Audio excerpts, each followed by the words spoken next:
నమస్కారం అండి. తెలుగు కథావళికి స్వాగతం. కథ చదువుతున్న నా పేరు ప్రజ్ఞ.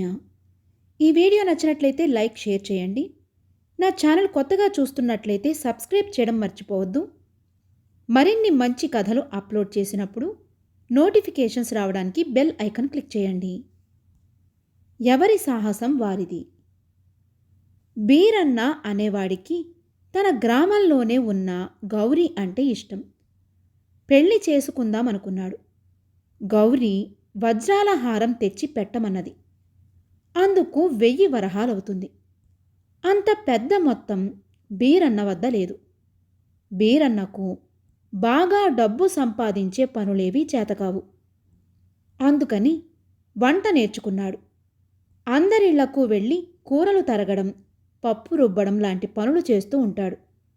వంటలు కూడా చేస్తూ ఉంటాడు.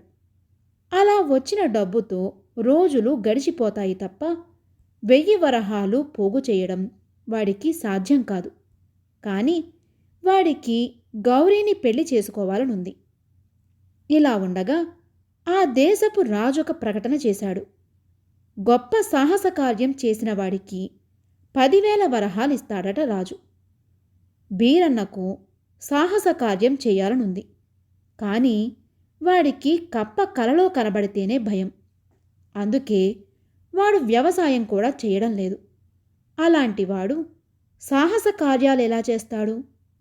ఆ గ్రామంలో ఉన్న రామయ్య తాతకు చాలా ఉపాయాలు తెలుసు. బీరన్న రామయ్య తాతను సాహస కార్యాలు చేయగల ఉపాయం చెప్పమన్నాడు. తాత బీరన్నను బాగా ఎరుగు. ఆయన వాడితో భయం మనిషికి జబ్బు లాంటిది. ధైర్యముంటే పర్వాలేదు. లేనివాడు మందులు పుచ్చుకుని భయాన్ని తగ్గించుకోవాలి. భయం లేనివాడు సాహస కార్యాలు సులభంగా చేయగలడు. నువ్వు చంద్రపురం వెళ్ళు. అక్కడ కొండ గుహలో ఒక బైరాగి ఉంటున్నాడు. ఆయన వద్ద భయాన్ని తగ్గించే మూలికలున్నాయి అని చెప్పాడు. వెంటనే బీరన్న గౌరీని కలుసుకుని, నీకోసం నేను చంద్రపురం వెడుతున్నాను.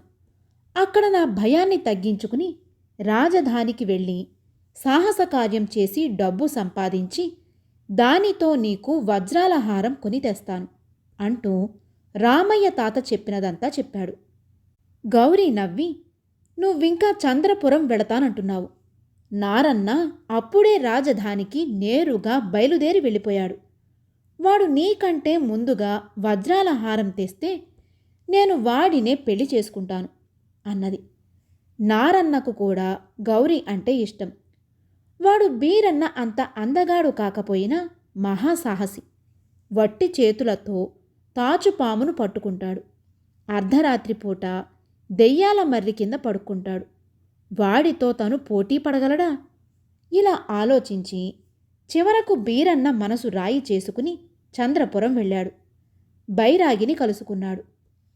ఆయన బీరన్న కథ విని, ఆ మూలిక ఈ పక్క గుహలో ఉంది, వెళ్ళి తెచ్చుకో అన్నాడు. బీరన్న గుహలోకి తొంగి చూడగానే కప్పలు బెకబెకమన్నాయి. వాడు కంగారు పడి బైరాగితో, స్వామి, గుహ నిండా కప్పలున్నట్టున్నాయి, ఎలా వెళ్ళేది అన్నాడు. పాములైతే ప్రాణాలు తీస్తాయి, కానీ కప్పలేం చేస్తాయి నాయనా? వెళ్ళి మూలికను తెచ్చుకో.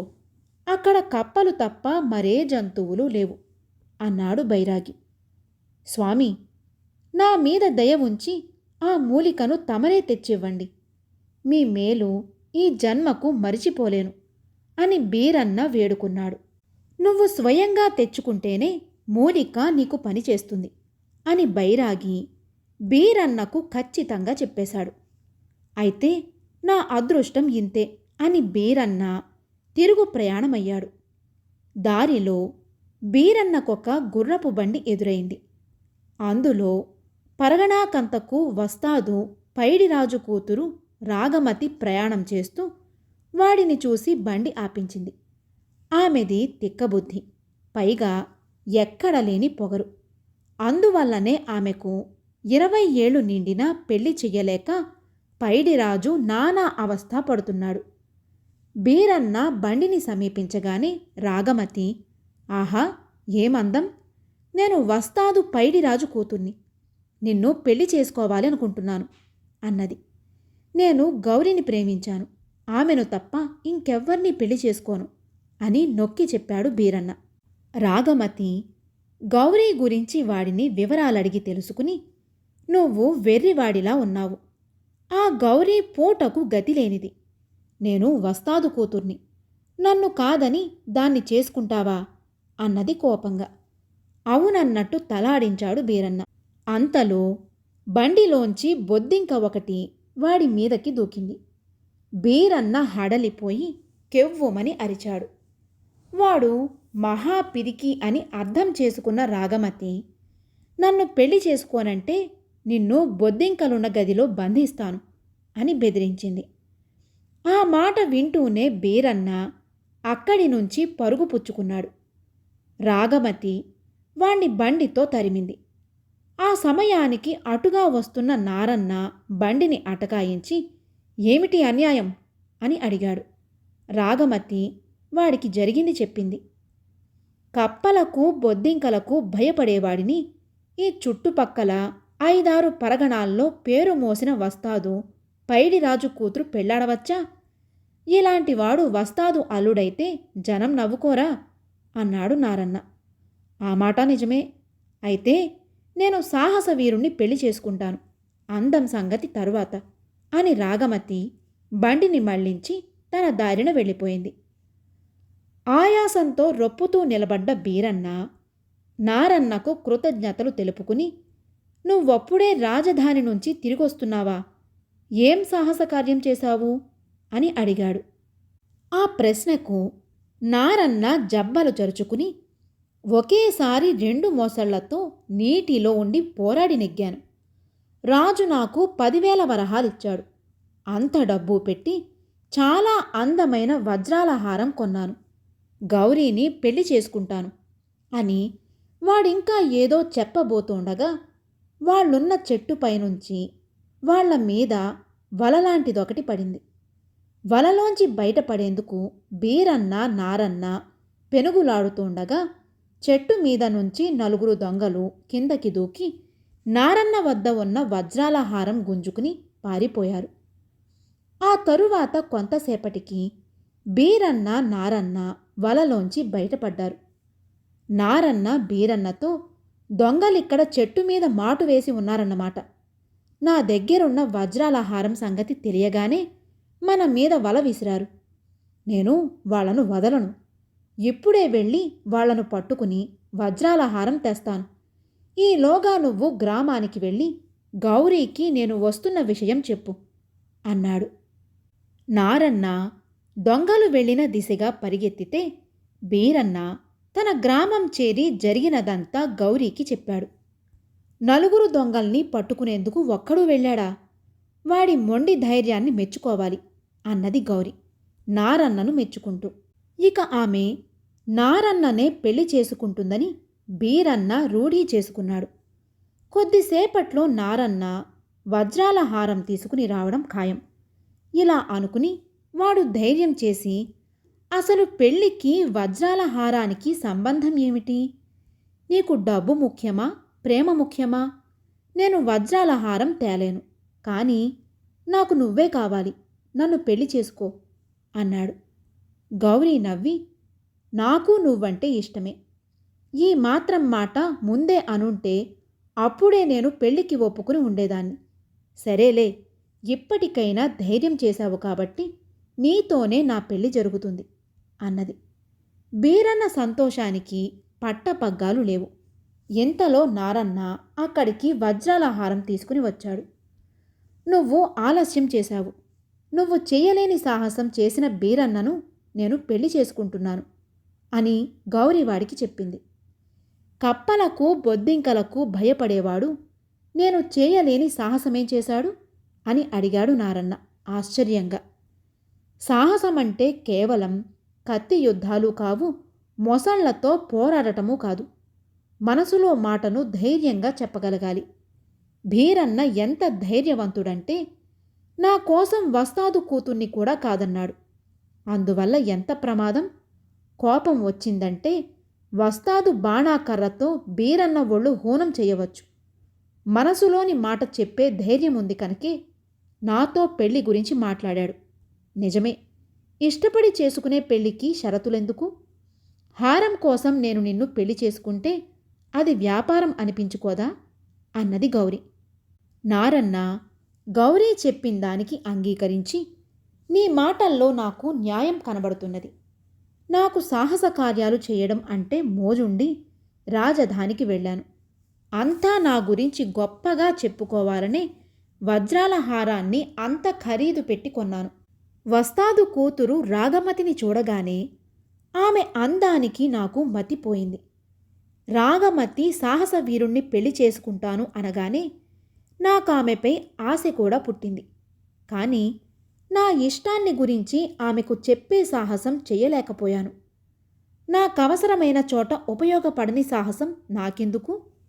ఆ విధంగా బీరన్నే నాకంటే సాహసి అన్నాడు. దానికి బీరన్న ఉత్సాహపడిపోతూ, నేను సాహసినేనని ఒప్పుకున్నావన్నమాట. పద, వస్తాదు పైడిరాజు కూతుర్ని పెళ్లాడేందుకు నేను నీకు సహాయపడతాను. నీ సాహసం నీది, నా సాహసం నాది అన్నాడు. ఇది విన్న గౌరీ చిరునవ్వు నవ్వి, అవును, ఎవరి సాహసం వారిది అన్నది. ఆ తరువాత కొద్ది రోజులకే సాహస వీరుడైన నారన్న రాగమతికి, బీరన్న గౌరీలకు పెళ్లిళ్ళు జరిగాయి. కథ సమాప్తం. అక్కరకు రాని స్నేహం. ప్రతాపుడనే వాడికి 12 ఏళ్ల వయసు. ఇంట్లో తల్లిదండ్రులకు అన్ని పనుల్లోనూ సాయపడుతూ ఉంటాడు. ఇరుగు పొరుగులు కూడా ఏదో అవసరం అయినప్పుడు అడిగితే చిన్న పెద్ద పనులు చేసి పెడుతూ ఉండేవాడు. ఎంతో మంచివాడని అందరికీ వాడంటే ఇష్టం. వాడికి మాత్రం నరేంద్రుడనే తన ఈడు కుర్రవాడంటే ఇష్టం. నరేంద్రుడు ప్రతాపుడికి పొరుగునే ఉంటున్నాడు. వాడు భాగ్యవంతుల బిడ్డ. వాడికి ఏ పని ఉండదు. తన తీరిక సమయంలో కొంత ప్రతాపుడితోనే గడుపుతూ ఉంటాడు. అయితే తను ప్రతాపుడి ఇంటికి వెడతాడే తప్ప ప్రతాపుణ్ణి తన ఇంటికి రమ్మని ఎప్పుడూ అనడు. ఒకరోజు సాయంత్రం గ్రామంలోని యువకులు కొందరు ఊరి బయట మైదానంలో చెడుగుడు ఆడుకుంటున్నారు. కొంతసేపటికి అలసిపోయి అందరూ కూర్చుని కబుర్లు చెప్పుకోసాగారు. ఆ సమయంలో అక్కడికి పొరుగురి తినుబండారాల వ్యాపారి వచ్చాడు. వాడు కొత్త రకం తినుబండారం ఒకటి తయారు చేసి తెచ్చాడు. అది చాలా అద్భుతంగా ఉందని అంతా కొనుక్కుని తిన్నారు. ప్రతాపుడు కొనుక్కున్నాడు, కానీ నరేంద్రుడు కొనుక్కోలేదు. ఏ, డబ్బు తెచ్చుకోలేదా అన్నాడు ప్రతాపుడు జాలిగా. ఎప్పుడేం అవసరం వస్తుందో అని నా దగ్గర డబ్బులెప్పుడూ ఉంచుకుంటాను. కానీ బయట అమ్మే తినుబండారాలు కొనుక్కోవద్దని అమ్మ చెప్పింది అన్నాడు నరేంద్రుడు బుద్ధిగా. నువ్వు కొనుక్కున్నట్టు ఇంట్లో వాళ్ళకేం తెలుస్తుంది? హాయిగా నువ్వు మాతో పాటు కొనుక్కుని తిను అన్నాడు ప్రతాపుడు. నా దగ్గర ఎంత డబ్బుందో అమ్మకు ఖచ్చితంగా తెలుసు. ఇంటికి వెళ్ళగానే చూసి తక్కువైతే ఏం చేశావని అడుగుతుంది మరి అన్నాడు నరేంద్రుడు బాధగా ముఖం పెట్టి. ఇంతేగా, ఏ బిచ్చగాడికో దానం చేశాను అను, లేదా దారిలో ఎక్కడో పోయిందను. నువ్వింకా చిన్న పిల్లవాడివి కాదు. నీ వాళ్ళు నీ మాట నమ్మరా అని అడిగాడు ప్రతాపుడు ఆశ్చర్యంగా. దీనికి నరేంద్రుడు కాసేపు తలాడిస్తూ ఊరుకుని, నమ్ముతారనుకో, కానీ అబద్ధం చెప్పడం పాపమని నాకు బామ్మ చెప్పింది. బామ్మ మాటలు నేను నమ్ముతాను అన్నాడు. అయ్యో, నా దగ్గర డబ్బులున్నాయి, కావాలంటే నేను నీకిది కొనిపెట్టగలను, కానీ మీ అమ్మ నిన్ను తినవద్దన్నది అని నొచ్చుకున్నాడు ప్రతాపుడు. నువ్వు కొంటే తింటాను, ఎందుకంటే నా దగ్గర డబ్బులు తగ్గవు కాబట్టి. ఇంట్లో ఎవరికీ తెలియదు.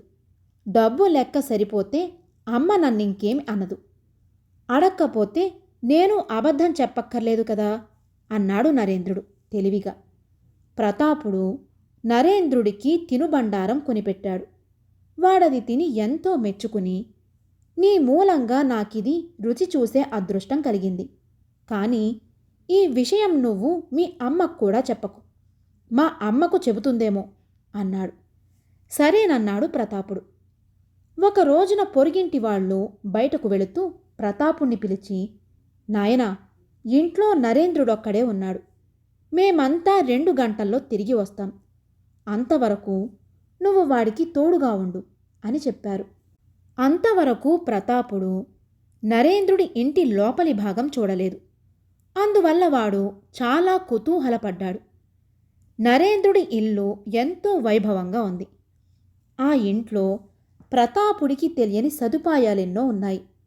నరేంద్రుడికైతే ప్రత్యేకంగా ఒక గది ఉంది. ఆ గదిలో అద్దాల బీరువా నిండా రకరకాల బొమ్మలు, ఆట వస్తువులు ఉన్నాయి. మరొక బీరువా నిండా చాలా పుస్తకాలున్నాయి. ఇవన్నీ ఉండడం వల్ల ఇంట్లో ఒక్కడే ఉన్నా నాకు మంచి కాలక్షేపం.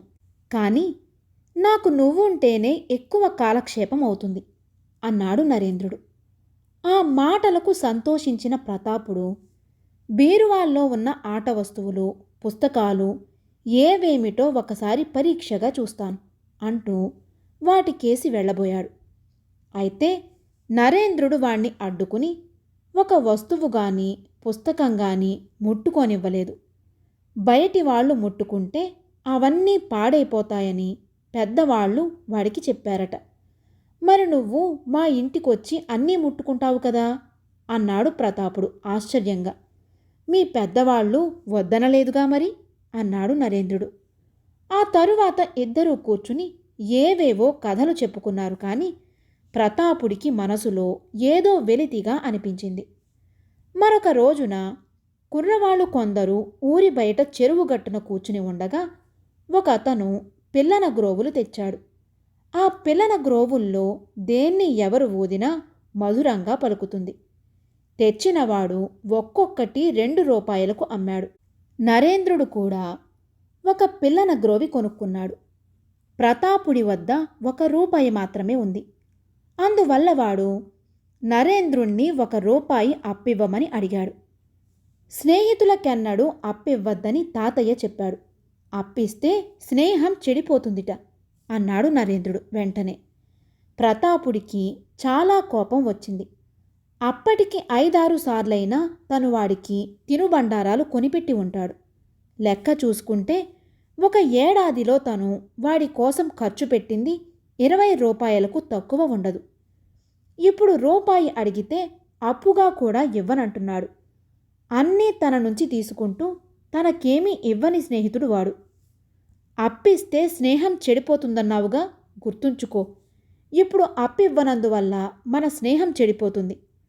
ఈ పిల్లన గ్రోవి నేను కొనుక్కోలేకపోయానో మనమిక స్నేహితులం కాదు అన్నాడు ప్రతాపుడు ఉక్రోషంగా. అలా అనకురా, నీ స్నేహం లేకుండా నేనుండలేను అన్నాడే తప్ప నరేంద్రుడు వాడికి అప్పిస్తాను అనలేదు. అంతలో రామేశం అనే కుర్రవాడొకడు తనే ఒక పిల్లన గ్రోవిని కొని ప్రతాపుడికిచ్చి, నువ్వు నాకు చాలాసార్లు సాయపడ్డావు. ఇలాంటివెన్ని కొనిస్తే నీ రుణం తీరుతుందిరా అన్నాడు. ప్రతాపుడెంతో సంతోషించి, నీ రుణం అలాగే ఉంచుకో. ఇప్పుడొక రూపాయి ఇస్తాను, ఇంకొక రూపాయి బాకీ రేపు తీర్చేస్తాను అంటూ బలవంతంగా వాడికి రూపాయి ఇచ్చి, చూశావా, స్నేహితుడంటే అలా ఉండాలి అన్నాడు నరేంద్రుడితో. నరేంద్రుడు ఒక్క క్షణం ముఖం చిన్నబుచ్చుకుని మరుక్షణం సంతోషంగా, ఈ రోజు నుంచి రామేశం కూడా నాకు స్నేహితుడు. ఎందువల్లనంటే వాడి కారణంగా నువ్వు పిల్లన గ్రోవి కొనుక్కున్నావు. ఆ విధంగా వాడు మన స్నేహం నిలబెట్టాడు. పిల్లన గ్రోవి కొనుక్కోకపోతే మనం స్నేహితులం కాదని నువ్వన్నప్పటి నుంచి నేను చాలా బెంగ పెట్టుకున్నాను. రామేశం నా బెంగ పోగొట్టాడు అన్నాడు. ఆ రోజు నుంచి ప్రతాపుడు నరేంద్రుడికి దూరంగా ఉండసాగాడు. నరేంద్రుడెంత ప్రయత్నించినా వాడు మాట్లాడకుండా ముభావంగా ఉండసాగాడు. ఇది పని కాదని నరేంద్రుడు ప్రతాపుడి తాతకు తన బాధ చెప్పుకున్నాడు. ప్రతాపుడి తాత నరేంద్రుణ్ణి పంపేసి ప్రతాపుణ్ణి పిలిచి సంగతి అడిగి తెలుసుకుని, ఇంతకాలంగా నువ్వు నరేంద్రుడికి మంచి స్నేహితుడివి అనుకున్నాను. ఉత్త స్వార్థపరుడివి అన్నాడు. స్వార్థం నాదా వాడిదా అన్నాడు ప్రతాపుడు ఆశ్చర్యంగా. నరేంద్రుడు నీ స్నేహితుడు. అవసరంలో వాడికి నువ్వు సాయపడ్డావు. అది నీ మంచితనం. అందుకు ప్రతిఫలానాశించడం స్వార్థం. ఇంత చిన్న వయసులో స్వార్థం ఉండడం మంచిది కాదు అన్నాడు ప్రతాపుడి తాత. మరి నా అవసరంలో వాడు నాకు సాయపడవద్దా అని అడిగాడు ప్రతాపుడు కోపంగా. వాడికిష్టమైతే సాయపడతాడు, లేకుంటే లేదు. స్నేహం కేవలం డబ్బో మరేదైనా వస్తువో ఇచ్చి పుచ్చుకునేందుకు కాదు. ఒకరి ఆలోచనలొకరు పంచుకుని మనసులు వికసింపజేసుకునేందుకే మనిషి స్నేహం చెయ్యాలి. ఇచ్చి పుచ్చుకోవడం వ్యాపార లక్షణం అన్నాడు ప్రతాపుడి తాత. ఈ జవాబు బాగున్నట్టు తోచినా ఇంకా అనుమానం పోక ప్రతాపుడు, అయితే ఇందులో నరేంద్రుడి తప్పేం లేదా అని ప్రశ్నించాడు. తప్పు నీదే కాని వాడిది కాదు. ఎందుకంటే నువ్వేం చేసినా నరేంద్రుడి సంతోషం కోసం చేశావు. మరి తను సంతోషించని పని చెయ్యమని వాడినడగడం నీ తప్పు కాదా అన్నాడు ప్రతాపుడి తాత. అంతా బాగానే ఉంది కానీ తాత, అక్కరకు రాని ఇలాంటి స్నేహం వల్ల నాకేమైనా ప్రయోజనముందంటావా అన్నాడు ప్రతాపుడు. ఎందుకు లేదు? ప్రతిఫలమాశించని స్నేహాన్ని వాడు నీకు నేర్పుతున్నాడు. నీ నుంచి ఏమీ నేర్చుకోకపోతే అప్పుడు నరేంద్రుడికే నీది అక్కరకు రాని స్నేహమవుతుంది అన్నాడు ప్రతాపుడి తాత. ప్రతాపుడికి తాత సందేశం అర్థమైంది. అప్పటి నుంచి వాడు ప్రతిఫలం రాలేదన్న కారణంగా ఎవరితోనూ స్నేహాన్ని మానుకోలేదు. అయితే తాత వాడికేం చెప్పాడో తెలుసుకున్నాక నరేంద్రుడు కూడా తన ప్రవర్తనకు సిగ్గుపడి క్రమంగా ఉపకారపరుడిగా మారి తను ప్రతాపుడి స్నేహం వల్ల మంచి ప్రయోజనం పొందాడు. కథ సమాప్తం.